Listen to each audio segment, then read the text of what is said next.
gonna show you how I cleanse. The first thing I like to do is pre-cleanse with Cerabalm. I like pre-cleansing because it's a great way to remove makeup, oil buildup, sunscreen, and the day's grime. So I have dry acne-prone skin, and it's really hard to find a cleanser that doesn't break me out or strip the skin.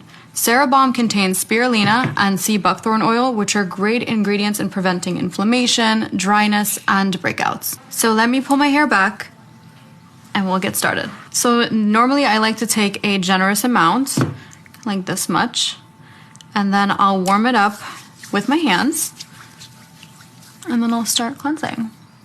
I specifically like to put emphasis on the chin area because a lot of people tend to neglect that area.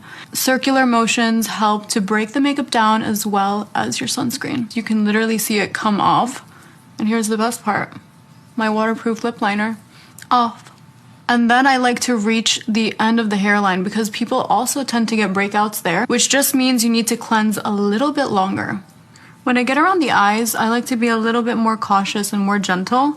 So I do have eyelash extensions on, and if you wear eyelash extensions, it's important to refrain from putting any oil on them because it does remove them. I like to take a Q-tip and just kind of focus it on the lash line where I had the liner on. And then even focusing on where I initially had my eyeshadow takes it right off. I like to take a washcloth specifically on the terry side so it removes all the makeup I just melted off. Upward strokes only, you do not want to push down on the face.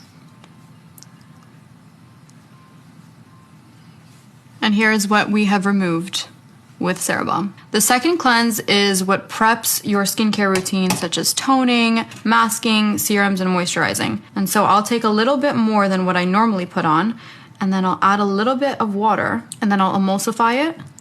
Same exact movements, circular movements, and you can even massage the product into the skin now that it's clean.